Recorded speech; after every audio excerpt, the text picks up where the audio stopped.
उसने 20 तारीख को थाना सरसावा पर ये सूचना दी थी कि उसकी पत्नी पूजा राठौड़ ये 17 तारीख से गायब है, जिस पर कि सूचना मिलने पर 20 तारीख को जब तो थाना सरसावा द्वारा इसमें त्वरित इसकी प्रयास किए गए इसके ढूंढने के लिए, और इसमें स्पेशल सर्विलांस टीम को भी लगाया गया। तो दोनों ने इसको एक दिन के अंदर ही इसका अनावरण किया, और जिसमें जो इसका लड़की जो पूजा राठौड़ है, इसका शव हम लोगों को यमुनानगर जगाधरी में नहर में मिला। और ये हम लोगों ने जब इसमें पूरी सर्विलांस और इस सब की मदद से पूछताछ की गई तो इसमें ये निकल के आया कि इसके माता, इसके लड़की के जो सास ससुर है वो यहीं पर थे 17-18 में, और इनकी लोकेशन भी साथ में ही आ रही थी जहाँ जो महिला की लोकेशन आ रही थी। तो इन पे हमारा शक हुआ, हमने इनसे पूछताछ की और इसके साथ 2 लोगों का और नाम खुलासा हुआ, जिसमें निकल के आया कि ये एक जो इसके माता पिता थे अमरावल के, वो इससे इसके लव मैरिज से, इसने लव मैरिज की हुई थी हरिद्वार में, लव मैरिज उससे खफा थे, नाराज थे, और लड़की से, अपनी बहू से इसी मामले में इन लोगों ने परवेज़ के साथ मिलकर, जो कि सरसावा का ही रहने वाला है, उसके साथ मिलकर ये प्लान बनाया इस महिला को मारने का। और 17 को ये लोग ले गए थे उसको, वहाँ इसको कुछ बेहोशी की कुछ दवा दी, जिसके बाद उसका गला घोटकर उसकी हत्या कर दी, और उसका जो शव है वो जगाधरी में नहर में फेंक दिया। इसमें टोटल 4 लोग इन्वॉल्व हैं, इसके सास ससुर, एक परवेज़ और एक मोनू नाम का लड़का, जिसमें से कि हम लोगों ने 2 परवेज़ और मोनू को गिरफ्तार कर लिया है, जबकि इसके जो सास ससुर हैं वो अभी बीकानेर में उनकी गिरफ्तारी के प्रयास है। परवेज़ और मोनू जो है वो कोई पैसा भी दिया गया था सुपारी गिरने के लिए? इसमें जो है इनके पैसे की बात निकल के आई है कि इनको कुछ पैसा दिया गया था, उसकी अभी जाँच चल। क्या कॉज ऑफ डेथ जो है गैर बिरादरी से शादी करने का? नहीं, इनकी बिरादरी जो है सेम है, पर दूसरी जगह से होना और इसमें इनकी सहमति ना होना, उस वजह से ये लोग, और इनके घर में भी आपस गांव में जो है इस तरह की बात थी, तो उस बात से ये लोग खफा थे, उस बात से लोग।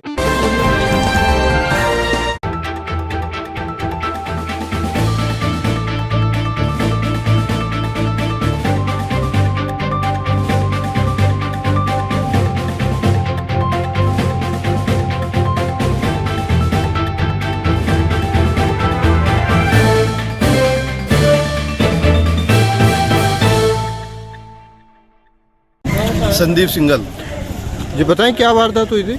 हमारी दुकान घंटाघर के पास में है, जहाँ एक पुलिस का उसका सबसे बड़ा हार्ट है, और हमारे सहारनपुर का जहाँ पर एक पत्ता भी कहीं से पर नहीं मारना चाहिए, उस जगह जो घंटाघर से 15-20 दुकान छोड़ के भारतीय रेल के सामने वर्ल्ड मोबाइल सेंटर के नाम से हमारी दुकान है। आज से 3 दिन पहले शटर तोड़ा गया और 8 लोगों का गिरोह था उसमें, जो सिटी कैमरे में आए, सब उसकी सिटी कैमरे की फुटेज भी दे चुके हैं, सारा कुछ दे चुके हैं। और 3 दिन हो गए, पुलिस की तरफ से हमारे पास कोई संतुष्ट जो है वो नहीं हो पाया है, और अब तक भी किसी चीज़ का कोई पर्दाफाश नहीं हो पाया है। और जबकि हम सबसे ज़्यादा हमारी जो डिमांड ये रही थी कि उस टाइम जो फ़ोन पे बात हो रही है बदमाशों की आपस में, वो टाइम जो है 3:30 बजे से लेकर 5:35 तक का है। उस टाइम उस एरिया में उन टावरों से बहुत ही कम नंबरों की एक्टिवेट होंगे। हम ये सबसे पहले कह रहे हैं कि सबसे लूज पॉइंट यही है, और उसमें सबसे पहले कार्रवाई होनी चाहिए थी, उस पर अब तक कार्रवाई नहीं हो पा रही है। और हम पुलिस की कार्रवाई से कहीं भी संतुष्ट नहीं है। कोई हमें ठोस, पुलिस ने ये नहीं कहा गया कि हम इस स्टेज तक जा चुके हैं या इतने आदमी थे, इन लोगों का हम चेहरा साफ कर चुके हैं। क्या लगता है आपको 3 दिन हो गए कि आपके हिसाब से क्या कार्रवाई होनी चाहिए थी? हमारे हिसाब से एक तो सबसे बड़ी बात है कि अगले ही दिन ई रिक्शा तक भी नहीं पकड़ पाए थे वो। हमने ई रिक्शा को पकड़ा है और ई रिक्शा को थाने में दिया गया है, और अब तक भी मतलब ये जो सर्विलांस पे जो मोबाइल लगे हुए होने चाहिए थे वो भी नहीं लगे हुए हैं अब तक भी। क्या चाहते हैं हम सबसे पहले तो ये चाहते हैं कि उस 3 बजे के टाइम में जितने भी फ़ोन नंबर वहाँ आसपास उस टावर पे चल रहे थे, सबसे पहले तो उसकी इंक्वायरी होनी चाहिए थी, और बहुत जल्दी से होनी चाहिए वो। अगर वो जल्दी हो जाएगी तो वो लोग अब हमारी रेंज से बाहर नहीं जा पाएंगे, पुलिस की रेंज से। अब ये नहीं पता जब 3 दिन हो गए तो वो कितने दूर निकल गए हुए, कहाँ तक निकल गए।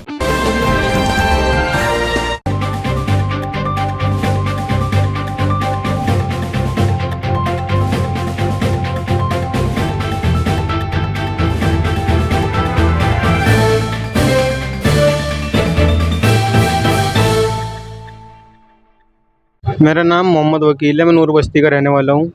और रात के 12:30 बजे करीब लगभग कुछ स्नैप बेच रहे थे और गाली गलौज कर रहे थे, तो मैंने बाहर जाकर कहा कि यहाँ पे नया काम करो और आगे चले जाओ। कौन बेच रहा है उसमें? स्मैक है, जो बानो डांसर है उनके लड़के हैं, लड़कियाँ हैं, और एक आरिफ है असलम का लड़का। और एक सोनू है, वहीं पे ही रहता है नूर बस्ती में। कब से बेच रहे हो? मैं बहुत दिन हो गए, काफ़ी टाइम हो गया, साल भर हो गया लगभग। आपने कंप्लेंट किसके यहाँ करी थी? सिटी कोतवाली में। क्या आश्वासन दिया उन्होंने आपको? उनका आश्वासन अभी कुछ वो नहीं लिया, मतलब रिएक्शन हल्की धाराओं में कुछ। आपने जब उन्हें मना करा तो उन्होंने क्या कहा आपको? उन्होंने धमकी दी कि तुझे गोली से मार देंगे, मतलब यो कर देंगे, और मतलब जहाँ भी अकेला मिल गया मतलब वहाँ से तुझे जान से मार किसने देंगे। कही ये बात? ये बात असलम के लड़के ने और एक सोनू ने। जी, एसपी साहब क्या है, इन्होंने क्या कहा? इन्होंने कहा है कि आज ही पुलिस जाएगी और आज ही हो गया उनके खिलाफ कार्रवाई।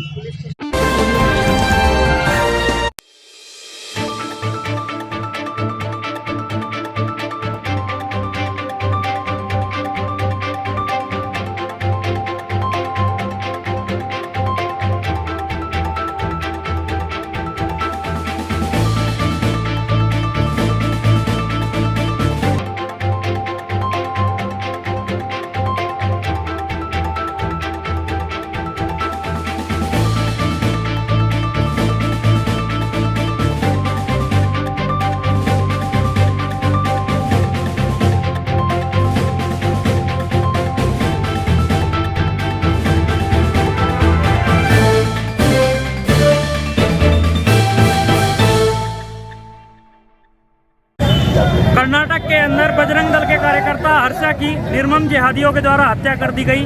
उसके विरोध में बजरंग दल के कार्यकर्ता पूरे देश भर में धरने प्रदर्शन कर रहे हैं, पुतले फूंक रहे हैं। और हम लोग इसके पश्चात माननीय गृह मंत्री जी के नाम तहसीलदार महोदय को ज्ञापन देंगे और सरकार से मांग करेंगे कि जो ये जिहादी है इनको फांसी की सज़ा हो और परिवार को आर्थिक मदद जो है वो प्रोवाइड कराई जाए। और जब तक उनको फांसी नहीं होती है और परिवार को कोई आर्थिक मदद नहीं होती है, बजरंग दल के कार्यकर्ता पूरे देश भर में इसी तरह के आंदोलन करेंगे, सड़कों पर उतरेंगे। हर्ष के जो हत्यारे हैं उनको फांसी की सज़ा बजरंग दल के कार्यकर्ता करा कर मानेंगे।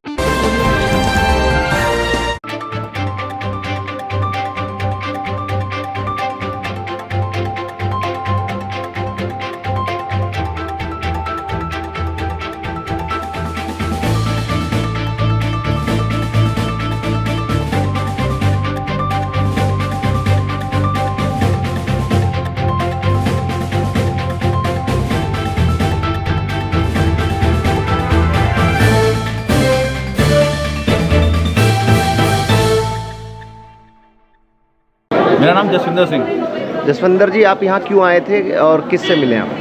सभी जो प्राइवेट स्कूल के बच्चे पढ़ते हैं उनके पेरेंट्स हैं हम लोग सहारनपुर के। हमारे बच्चे जो हैं, हमारे बच्चे मेनली 15 साल से छोटे हैं जिनको वैक्सीनेशन नहीं हुआ है अभी, ठीक है। तो स्कूल अभी ये ज़बरदस्ती कर रहा है कि जो एग्ज़ाम होंगे वो ऑफलाइन ही होंगे, ऑनलाइन ऑप्शन नहीं मिलेगा। तो हम यहाँ इसलिए आए थे कि ऑप्शन दोनों होने चाहिए, ऑनलाइन भी ऑफलाइन भी, क्योंकि पिछले 2 साल से कोरोना के चक्कर में सारे पेरेंट्स बहुत दबाव में हैं, बच्चे भी बहुत परेशान हैं और वो एकदम से 10 दिन के अंदर, नोटिस के अंदर वो ऑफलाइन जाने के लिए रेडी नहीं है और अभी सबका वैक्सीनेशन नहीं हुआ है। वैक्सीनेशन की जो गवर्नमेंट ने स्टार्ट करा है वो अब 1 मार्च में स्टार्ट होएगा, जो 12 साल से 15 साल के पीछे बच्चों को लगेगा। तो हमारा कहना ये है कि जो 15 साल के पीछे बच्चे हैं जिनका वैक्सीनेशन अभी नहीं हुआ है, उनका एग्जाम ऑनलाइन भी और ऑफलाइन भी दोनों ऑप्शन होने चाहिए। कब से है एग्जाम? एग्जाम 26 तारीख से है। अभी आप यहाँ पे किससे मिले? अभी हम डीएम साहब से मिलने आए थे। डीएम साहब को ये बात कही है, उन्होंने कहा ठीक है हम गाइडलाइन का देखते हैं, कराते हैं इसको।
मेरा नाम संदीप कुमार।